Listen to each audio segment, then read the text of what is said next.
কত নম্বর কাটা গেলে আসলে মেডিকেল প্রিপারেশন নিব? যতই পরিশ্রম করো বাবা, তুমি দেখবা ভর্তি পরীক্ষাতে তুমি সর্বোচ্চ 85 তুলতে পারবা। খুব হার্ড পরিশ্রম করেও হয়তো বা কঠিন হয়ে যাবে যদি 5-এর বেশি কাটা যায়। আবার বড় ভাই বলছে সেই অনুযায়ী 5-এর বেশি কাটা গেলে অনেক কঠিন হয়ে যাবে। এটা কিন্তু সে এক্সপেরিমেন্ট করছে। কেন এই এক্সপেরিমেন্টটা কি তোমার করা উচিত না? ভুলেও এটা করা উচিত না। এরপরেও যারা মেডিকেল প্রিপারেশন নিবা, ওই যে বললাম ভার্সিটিটা 1 নম্বরে রেখো, তারপর 2 নম্বরে মেডিকেল প্রিপারেশনটা নিও। বাট বাবা ভার্সিটি তোমার মেডিকেলের চান্স মিস হওয়ার চান্সেস অনেক বেশি। তুমি যাই বলো, কত নম্বর কাটা গেলে আসলে মেডিকেল প্রিপারেশন নিব, এটা নিয়ে অনেক বাচ্চাদের মনে অনেক প্রশ্ন আছে। দেখা যাচ্ছে প্রত্যেকটা বছর অনেকেই মিস ইনফরমেশন বা মিসগাইডেড হয়ে ভুল করে বসে। সো এই ভিডিওতে আমরা কথা বলবো অ্যাকচুয়ালি তোমার জিপিএর কারণে হোক অথবা সেকেন্ড টাইম অ্যাডমিশনের জন্য হোক, কত নাম্বার অ্যাকচুয়ালি কাটা গেলে তুমি মেডিকেল প্রিপারেশন ভুলেও নিবে না। চল আমরা শুরু করে ফেলি। আমি আছি মেডিকেলওয়ালা থেকে হাসিবুল হাসান শান্ত ভাইয়া। তো আজকে আমরা দেখবো হচ্ছে যে মেডিকেল অ্যাডমিশন টেস্টের মতো এত কম্পিটিটিভ একটা এক্সামে অ্যাকচুয়ালি কত নাম্বার কাটা গেলে তুমি প্রিপারেশন নিবে না, রাইট? মনে রাখতে হবে যে ধরো তোমার কোনো কারণে তোমার জিপিএ বা এইচএসসি পরীক্ষাতে তোমার পরীক্ষা একটু খারাপ হইলো এবং এইচএসসি পরীক্ষা খারাপ হওয়ার কারণে তোমার জিপিএ কমে গেল, রাইট? যেহেতু জিপিএ এর একটা নাম্বার মেডিকেল ভর্তি পরীক্ষার ক্ষেত্রে সংযুক্ত হয়। বা ধরো তুমি সেকেন্ড টাইম প্রিপারেশন নিচ্ছ, কি নিচ্ছ? সেকেন্ড টাইম প্রিপারেশন নিচ্ছ। সেখানেও যেহেতু তুমি সেকেন্ড টাইম প্রিপারেশন নিলে এখন 3 নাম্বার কাটে, হয়তো এই বছর এটা আছে, সামনে কী হবে আমি জানি না। হোয়াট এভার, ওই জিপিএর কারণে হোক আর সেকেন্ড টাইমার প্রিপারেশনের কারণে হোক, সব মিলাই যদি 5 কাটে, কত কাটে? সর্বোচ্চ 5 কাটে, তাহলে আমি বলবো তুমি সেকেন্ড টাইম প্রিপারেশন নিবে, ঠিক আছে? বা মেডিকেল প্রিপারেশন নিবে। এই 5-এর যদি বেশি কাটে, কত? সেটা হতে পারে 6, সেটা হতে পারে 7, সেটা হতে পারে 8, সেটা হতে পারে 9, সেটা হতে পারে 10, তাহলে আমি বলবো তুমি অবশ্যই মেডিকেল প্রিপারেশন নিবে না। এখন প্রশ্ন হচ্ছে কেন? আচ্ছা, এটা নিয়ে আমরা কথা বলবো, ঠিক আছে? আসো। সো মনে রাখতে হবে যে মেডিকেল অ্যাডমিশন টেস্ট যারা দেয় বেশিরভাগই কিন্তু অ্যাভারেজ স্টুডেন্ট, খুবই উচ্চমানের বা খুবই ভালো স্টুডেন্ট এমন স্টুডেন্টের সংখ্যা খুব কম আছে। মানে ধরলাম তুমি এখন বলতে পারো যে ভাই আমি তো অনেক পড়াশোনা করব, পড়াশোনা করে উল্টায় ফেলবো, আমার জন্য এই 10-12 নাম্বার কোনো ইস্যু না, মানে কাটা গেলে আমি চান্স পাবো। আচ্ছা ঠিক আছে, বা আমার হচ্ছে ওই বড় ভাই বলছিল, ঠিক আছে ও চান্স পাবো। আমি তোমাকে প্রত্যেকটা পয়েন্ট ব্রেকডাউন করতেছি। প্রথম কথা তুমি কি বললা যে ভাই আমি খুবই পরিশ্রম করব, খুবই পরিশ্রম করে আমি চান্স পাবো, ঠিক আছে? খুবই হার্ড ওয়ার্ক করবো। কি করব? খুবই হার্ড ওয়ার্ক করবো, ঠিক আছে? আমি সবগুলোই তোমাদেরকে বলতেছি। অথবা তোমার এক বড় ভাই বলছে, কোন এক বড় ভাই বা কোন এক কোচিং বলছে তোমাকে যে না ইউ ক্যান ডু ইট, এটাও আমি তোমাকে বলবো, ঠিক আছে? এই দুটাই আমি তোমাকে বলবো। প্রথম কথা হচ্ছে আসো বাবা, যে মনে রাখতে হবে যে যারা অলরেডি ভালো স্টুডেন্ট বা যারা অলরেডি ভালো পড়াশোনা করছে, তারা কিন্তু কখনোই কি করবে না বলো তো? জিপিএ মিস করবে না বা জিপিএ কমবে না, ঠিক আছে কথাটা? তাদের কিন্তু জিপিএ কমবে না। তার মানে তোমার যে বাবা জিপিএ কমছে, তার মানে বাবা তোমার কিন্তু একটু হলেও ল্যাগিংস আছে। কথাটা বুঝতে পেরেছো? আচ্ছা, তাহলে এটা মাথায় রাখতে হবে। বা জিপিএর কারণে এই যারা অনেক ভালো পড়াশোনা করছে, হ্যাঁ কোনো কারণে একটা পরীক্ষা স্লিপ হয়ে গেছে, তাদের জিপিএ অত কমবে না, দেখবা কেটে কুটে হয়তো 5 হতে পারে সর্বোচ্চ, এর বেশি কিন্তু যাবে না। তো তোমার যেহেতু বাবা জিপিএ 5-এরও বেশি বা জিপিএর জন্য 5-এরও বেশি অথবা সেকেন্ড টাইম মিলে 5-এরও বেশি কাটা যাচ্ছে, তার মানে বাবা তোমার এখানে পড়াশোনাতে ঝামেলা ছিল, তার কারণে তো তোমার জিপিএটা কমছে, তাই না? তার মানে মাথায় রাখতে হবে এই কথাটা কিন্তু তোমার ক্ষেত্রে প্রযোজ্য হবে না। তুমি যতই পরিশ্রম করো বাবা, তুমি দেখবা ভর্তি পরীক্ষাতে তুমি সর্বোচ্চ 85 তুলতে পারবা। এখন তুমি বলতে পারো না ভাই আমি 90 তুলবো, আপনাকে কে বলছে? হ্যাঁ তুলতে পারো, আমি তোমাকে রিয়েলিটিটা বলতেছি, ঠিক আছে? আমি তোমাকে প্রত্যেক বছর যে হাজার হাজার বাচ্চা, লাখ লাখ বাচ্চা পরীক্ষা দিচ্ছে সেটা স্ট্যাটিক্সটা বলতেছি। এখন তুমি তোমার কি বলে মানে তোমার ইচ্ছা হলে তুমি বিশ্বাস করো বা করো না, বাট এটা রিয়েল ট্রুথ, এটা তুমি হয়তো বা জানতে পারো নাই এখনো, ঠিক আছে? আর যখন জানতে পারবা তখন অনেক দেরি হয়ে যাবে। কেন আমি সেটাও তোমাকে একটু পর বলতেছি। তো ধরো তুমি অনেক ভালো পরীক্ষা দিয়ে 85 পাইলা, 100-র মধ্যে 85 is not a joke, mind it, right? 100-র মধ্যে 100 নম্বরের একটা পরীক্ষাতে 85 পাইছো, মানে ইউ আর সুপার স্মার্ট, তুমি অনেক ভালো করছো। এখন ধরো আমরা সবসময় তোমাদেরকে বলি তুমি ভর্তি পরীক্ষায় 100-র মধ্যে 85 উত্তর করে আসছো বা 85 পাবা ধরছো, তুমি আসলে 85 পাবা না, দেখবো ওখানে 5 আরো কমে গেছে। এটা রিয়ালিটি, এটা হবে। এবং আমাদের সোনার বাংলাদেশে এটা তো আরও বেশি সম্ভব। সেখানে আসলো কত? 80, এবং তার মধ্যে আবার তোমার এক্সট্রা করে আরও 5 কাটা যায়, রাইট? তাহলে মোটামুটি আসতেছে কত বলো তো? 75, এবং 75 কিন্তু এখন মোটামুটি কাট মার্কস হচ্ছে, যেহেতু যে কোশ্চিনগুলো হচ্ছে এই অনুযায়ী দেখা যাচ্ছে 75 হয়তো কাট মার্কস হচ্ছে, ঠিক আছে? এবং দেখো 75 কিন্তু গত বছরেরও কাট মার্কস ছিল, এর নিচে গেলে কিন্তু চান্সই হবে না। এখন তুমি বলতে পারো যে না আমি হচ্ছে দিন রাত এক করে বাংলা বিহার উড়িষ্যা নবাব হয়ে আমি একদম 85 তুলবো বা আরও বেশি তুলে ফেলবো 90। হ্যাঁ তোমার ক্ষেত্রে এক্সেপশন হইতে পারে, বাট ওটা লাখে একটা, ওইটা অসম্ভব টাইপের ব্যাপার। হ্যাঁ, যারা এইটাও বলতেছে আমি অনেক পরিশ্রম করি, তাদের ব্যাপারে আমার সলিউশন আছে, একটু পরে বলতেছি। বাট ফ্যাক্ট ইজ কোশ্চেন যদি আরও কঠিন হয়, কাট মার্ক যদি আরও কমে, বাবা তুমি এখানে 85 কিন্তু পাবা না, এখানে নাম্বার আরও কমবে। এখানে কি হবে বলো তো, এখানে নাম্বার আরও কমে যাবে, এখানে 85 আসবে না, তাহলে 5 আর কাটলে আরও কমবে, ওইদিকে 5 কাটলে আরও কমবে, আরও কমে যাবে, তাই না? তার মানে দেখবে তোমার জন্য কিন্তু অনেক কঠিন হয়ে যাবে রাস্তাটা। এটা গেল নাম্বার 1। বুঝতে পেরেছো যে আমি খুব হার্ড ওয়ার্ক করবো, ফাটাই ফেলবো, তাদের জন্য এটা কথা। যে যেহেতু তোমার বাবা প্রিপারেশনে ল্যাকিংস আছে, তুমি ভাইবো না যে তুমি এই মধ্যে উল্টায় ফেলবা। যারা ফার্স্ট টাইমার তারা তো ভুলেও ভাইবো না বাবা এটা যে তুমি উল্টায় ফেলবা, সম্ভব না। মানে রিয়েলিটিটা তোমাকে মানতে হবে, একসেপ্ট করতে হবে, এটা সম্ভব না। ঠিক আছে? আচ্ছা, হ্যাঁ, আমি কিন্তু তোমাদের ডিমোটিভেট করতেছি না, তোমাদের যেটা সত্যি কথা সেটা বলতেছি। কারণ কোর্স, মেডিকেল কোর্স বিক্রি হলে আমারই লাভ। কথাটা বুঝো নাই? আচ্ছা, এখন আসো, তোমার কোন কোচিংয়ের বড় ভাই তোমারে বলছে যে তার কোচিং থেকে কে জানি এই 12 গ্রেডে চান্স পাইছে কোন এককালে। ঠিক আছে, কি 12 গ্রেডে চান্স পাইছে, অথবা কি হয়েছে, সে হচ্ছে কি বলে 7 নাম্বার গ্রেডে চান্স পাইছে।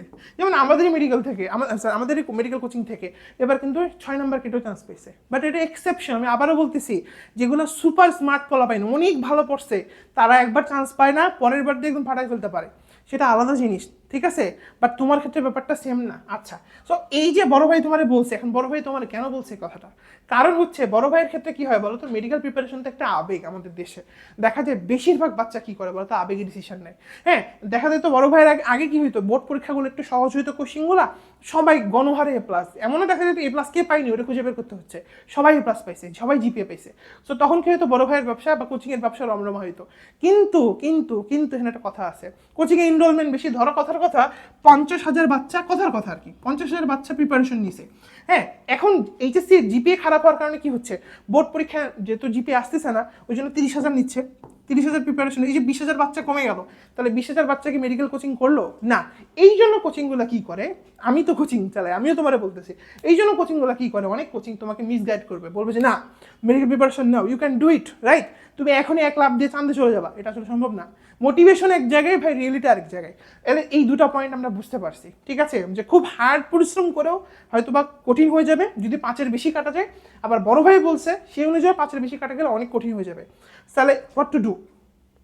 এখন আসো কথা হচ্ছে যে তোমার ভাই মেডিকেল প্রিপারেশন মানে 5-এর বেশি কাটা যাচ্ছে, তাহলে তুমি যেটা করবা, তুমি হচ্ছে প্রথম কথা তুমি ভার্সিটি প্রিপারেশন নিবা, ভার্সিটি প্রিপারেশন নিবা, এগ্রি প্রিপারেশন নিবা, অনেকগুলো জায়গা আছে, রাইট? এগুলোর জন্য তুমি প্রিপারেশন নিবা। ঠিক আছে, এবং এগুলোতে তুমি একটা সিট কনফার্ম করার চেষ্টা করবা। ঠিক আছে, এগুলোতে কিন্তু মাইন্ডেড মেডিকেলের চাইতে কোশ্চেন আরও কঠিন হয়। হ্যাঁ, তুমি যখন পরীক্ষা দিবা বা পরীক্ষার পর কোশ্চেনটা দেখবা, তুমি নিজে বুঝবা। ঠিক আছে, আচ্ছা, এখন এটা হচ্ছে তোমার সিক্রেট, এটা তোমার কেউ বলবে না, প্রথম কথা গেল। দ্বিতীয় কথা হচ্ছে যে যাদের খুবই ইচ্ছা, মানে দিনে রাতে কি বলে স্ট্যাটোস্কোপ ছাড়া কিছু দেখতে পাচ্ছ না, তারা কি করবা? তারা 1 নম্বরে তো ভার্সিটি, 2 নম্বরে হচ্ছে মেডিকেলটা রাখবা। কি রাখবা? 2 নম্বরে হচ্ছে মেডিকেল প্রিপারেশনটা রাখবা। এবং কি করবা বলো তো, মেডিকেল প্রিপারেশন তোমরা নিবা। যেমন আমি দেখতে পাই অনেকে আমাকে ইনবক্সে মেসেজ করে, ভাই আমার 9 কাটা যাবে, আমার 8 কাটা যাবে, আমি কি মেডিকেল প্রিপারেশন নিব? আমি এক বাক্যে বলি যে না, নিবা না, তুমি ভার্সিটি প্রিপারেশন নিবা।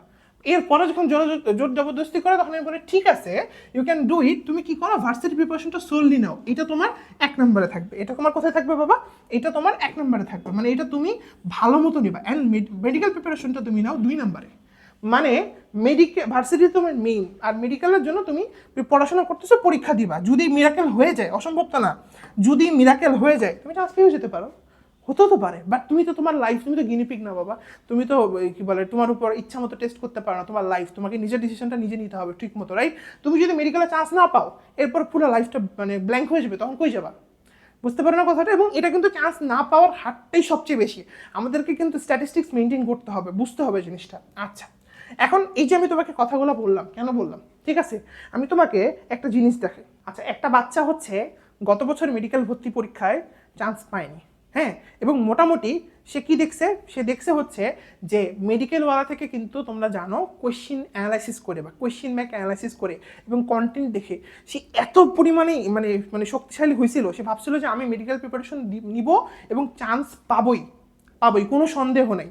হ্যাঁ, আমরা বাচ্চাটাকে দেখছি এবং আমরা বলছি এবং প্রিপারেশন নেওয়ার সময় সে ট্রাই করছে, কিন্তু ভাগ্যের নির্মম পরিহাস। তোমাকে আমি দেখাই, দেখো তুমি মানে তোমার নিজেরা দেখলে হয়তো তোমার খারাপ লাগতে পারে, সে কিন্তু আমাকে চান্স পাওয়ার পরে আমাকে মেসেজ দিছে, আমি তোমাদেরকে দেখাই, তোমরা দেখতে পাচ্ছ কিনা, যে সে কিন্তু আমাদের সেকেন্ড টাইম ব্যাচে একদম শুরু থেকে ছিল, একদম শুরু থেকে ছিল। হ্যাঁ, এবং মজার বিষয় হচ্ছে সে এইবার মেডিকেল ভর্তি পরীক্ষা পাইছে কত, সে পাইছে কিন্তু 84 কত বলো তো, এই দেখো 84.45। বুঝতে পারতেছো, একবার মার্কসটা চিন্তা করো, মানে কি পরিমাণ মার্কস সে পাইছে। কিন্তু কিন্তু কিন্তু ওই যে কালপিট, ওই কালপিটও তাকে ছাড়ে নাই। সে একদম কি করছে বলো তো, মোটামুটি 11-র বেশি, 11.8 বা সামথিং কেটে তার কিন্তু মার্কস আসছে কত বলো তো, 11.89 বা সামথিং কেটে তার মার্কস আসে 72। দেখো কাট মার্কস কিন্তু ছিল 75 বা 74 সামথিং। বেচারার কিন্তু চান্স হয়নি। বুঝতে পেরেছো আমার কথাটা? দেখো এই যে মানে এই যে বাচ্চাটা এত প্রিপারেশন নিল, এত কিছু করলো, তার সব কিছু শেষ করে ফেললো, কিন্তু জিপিএ তাকে শেষ করে ফেলছে। কথাটা কি বুঝতে পেরেছো? এখন তুমি তাহলে বলতে পারো যে ভাইয়া আপনারা কি এই ধরনের বাচ্চাদেরকে আগে বলেনি? আমরা বলছি। স্টুডেন্টরা বিশ্বাস করতে চায় না, তারা এক্সপেরিমেন্ট করে। হ্যাঁ, তাদের ওই ইয়াটা অনেক ছিল, আশাটা অনেক ছিল, হোপটা অনেক ছিল যে ভাইয়াদের সাথে যেহেতু প্রিপারেশন নিচ্ছি। আমি তোমাকে বলি আসল ঘটনাটা কি। সে ভাবছিল যে আমি যদি মোটামুটি 85-90 তুলে ফেলতে পারি, তাইলে আমার 11 কাটলে কি সমস্যা, আমার কাইটে গুটে তো 75 আসবে, আমার চান্স তো হয়েই যাবে। হবে না কেন, 74-75 চান্স হয়, কিন্তু মার্কসটা কেটে কিন্তু তার 72 আসছে, চান্সটা কিন্তু তার হয়নি। সো এইটাকে আমি বলবো যে এটা সে কি করছে বলো তো, এটা কিন্তু সে এক্সপেরিমেন্ট করছে। কেন এই এক্সপেরিমেন্টটা কি তোমার করা উচিত না? ভুলেও এটা করা উচিত না। এটা করলে তোমাকে কিন্তু আর মাসুল দিতে হবে। এখন ভার্সিটি পরীক্ষাগুলো তার জন্য আরো কঠিন হয়ে যাচ্ছে। যদি আমাদের স্টুডেন্ট দেখো, যদি আমাদের গাইডেন্সের সেকেন্ড টাইমে সে 84 তুলে ফেলছে, স্টিল কিন্তু সে মেডিকেলে চান্স পায়, যেটাতে ঢাকা মেডিকেলের কাছাকাছি মেডিকেলে চলে যাওয়া সম্ভব ছিল এবার। বুঝতে পারছো তুমি ব্যাপারটা? এই জন্য আমি তোমাকে কেন বলতেছি ভাই আপুরা, যে তোমরা অবশ্যই মাথায় রাখো যে তোমার যদি 5 কাটা যায় জিপিএর জন্য, 5 5 পর্যন্ত ঠিক আছে, মেডিকেল প্রিপারেশন নাও। 5-এর বেশি কাটা গেলে তোমারে যে ভাইয়া যাই বলুক না কেন, ভাই কোনো কথা শুনবা না, ঠিক আছে?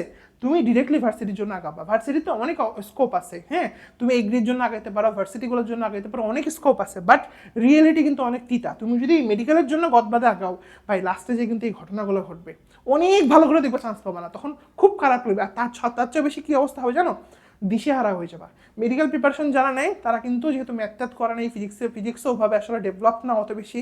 আমি তোমাকে রিয়েলিটিগুলো বলতেছি। যদি আমার মেডিকেল অ্যাডমিশন কোর্স আসবে সেকেন্ড টাইম কদিন পর, বাট আমি তোমারে বলতেছি দেখো আমাদের গাইডেন্সে সে 84 ধরে ফেলছে, স্টিল চান্স হয়নি। কথাটা বুঝতে পারছো? সেটা অবশ্যই মাথায় রাখো। আমাদের ফুল মেডিকেল ব্যাচে ছিল, সে অবশ্যই মাথায় রাখো যে 5-এর বেশি কাটা গেলে মেডিকেল প্রিপারেশন তোমার জন্য না। ঠিক আছে, আশা করি আমি পুরো জিনিসটা বোঝাতে পারছি। আর এরপরেও যারা মেডিকেল প্রিপারেশন নিবা, ওই যে বললাম ভার্সিটিটা 1 নম্বরে রেখো, তারপর 2 নম্বরে মেডিকেল প্রিপারেশনটা নিও। বাট বাবা ভার্সিটি তোমার মেডিকেলের চান্স মিসার চান্সেস অনেক বেশি, তুমি যাই বলো। হ্যাঁ, এক্সেপশন হইতে পারে, তুমি এক্সেপশন করো। তুমি যদি এক্সেপশন তৈরি করে আমাকে সে বলতে পারো, বাবা আমি খুশি হব, আমি পোস্ট দেবো যে আমি বলছিলাম যে চান্স পাবে না, বাট এই বাচ্চাটা পাইছে, সেটা আলাদা জিনিস। বাট গণহারে বেশিরভাগ বাচ্চা এটা হয় না। প্রত্যেক বছরে আমি ঘটনাটা দেখি এবং এটার কারণে কিন্তু অনেক বাচ্চার লাইফ কিন্তু অনেক হেল্প হয়ে যায়। তো আমি এটুকুই বলবো যে যেটাই ডিসিশন নাও খুব ভেবে চিনতে বুঝে ডিসিশন নাও। ভাইয়াদের প্ররোচনায়, আমাদের কথায় বিশ্বাস করবে না। তোমার মাথায় আল্লাহ যেটা দিছে সেই ব্রেনটাকে ইউজ করে তারপর কি করে বলো তো ডিসিশন নাও। তোমাদের সবার জন্য শুভকামনা। ভালো থাকো, সুস্থ থাকো। আসসালামু আলাইকুম।